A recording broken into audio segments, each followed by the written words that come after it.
इंदिरा एकादशी पितृपक्ष में पड़ने वाली वह एकादशी है जिसका व्रत करने से आपके लिए मोक्ष के द्वार खुलते हैं। इंदिरा एकादशी के दिन श्रद्धापूर्वक व्रत करने और पूजा करने से आपके पितरों को भी मुक्ति मिलती है, उनकी आत्मा को शांति मिलती है। चलिए जानते हैं कब है इंदिरा एकादशी और क्या है इसका विधि विधान। इंदिरा एकादशी पितृपक्ष में आने वाली एकादशी को कहते हैं। यह एकादशी इसलिए और खास मानी जाती है, इस दिन भगवान विष्णु की पूजा करने के साथ पितरों का श्रद्धापूर्वक स्मरण किया जाता है।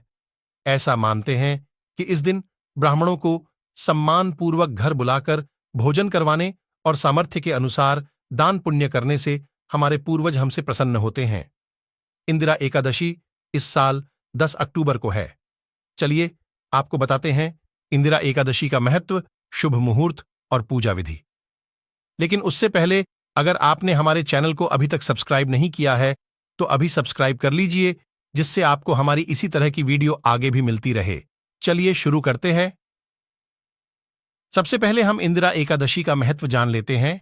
इंदिरा एकादशी को लेकर ऐसा माना जाता है, जो भी इस एकादशी का व्रत करता है उससे भगवान विष्णु प्रसन्न होते हैं और साथ ही उसे पूर्वजों का भरपूर आशीर्वाद भी मिलता है। शास्त्रों में इंदिरा एकादशी को लेकर ऐसा बताया गया है कि यदि आप इंदिरा एकादशी का व्रत करके उसका पुण्य पितरों को दान करते हैं तो आपके वे पूर्वज जिन्हें किन्हीं कारणों से मुक्ति नहीं मिल पाई है, उनकी आत्मा को शांति मिलती है। इसके साथ ही यह भी बताया गया है कि व्रत करने वाले को भी नरक में नहीं जाना पड़ता है। चलिए अब हम इंदिरा एकादशी का शुभ मुहूर्त जान लेते हैं। इंदिरा एकादशी 9 अक्टूबर को दोपहर में 12:36 पर शुरू होगी और 10 अक्टूबर को 3:08 पर समाप्त हो जाएगी। इसलिए उदया तिथि की मान्यता के आधार पर इंदिरा एकादशी का व्रत 10 अक्टूबर मंगलवार को रखा जाएगा। व्रत का पारण 11 अक्टूबर को किया जाएगा।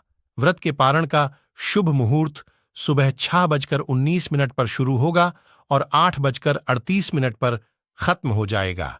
इस एकादशी का व्रत करने के बाद व्रतियों को अनाज, फल और सामर्थ्य के अनुसार धनराशि का दान किसी जरूरतमंद ब्राह्मण को करना चाहिए। चलिए दोस्तों, अब हम इंदिरा एकादशी का व्रत कैसे करें ये जान लेते हैं। इंदिरा एकादशी का व्रत पितृपक्ष के दौरान पड़ता है, इसलिए व्रतियों को श्राद्ध के भी कुछ नियमों का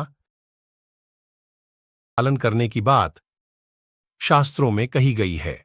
व्रत का आरंभ करने से पूर्व दशमी तिथि में पवित्र नदी में तर्पण करें और स्नान करने के बाद ब्राह्मणों को भोजन करवाकर स्वयं भोजन करें। दशमी तिथि को सूर्यास्त के बाद भोजन नहीं करना चाहिए। उसके बाद अगले दिन एकादशी तिथि में सुबह जल्दी स्नान करके व्रत का संकल्प लें, श्राद्ध तर्पण करें और फिर से ब्राह्मणों को भोजन करवाएं। उसके बाद अगले दिन द्वादशी तिथि में दान दक्षिणा देने के बाद ही व्रत का पारण करें। यदि आपको हमारे द्वारा दी गई जानकारी अच्छी लगी हो तो वीडियो को लाइक और चैनल को सब्सक्राइब करिए। धन्यवाद।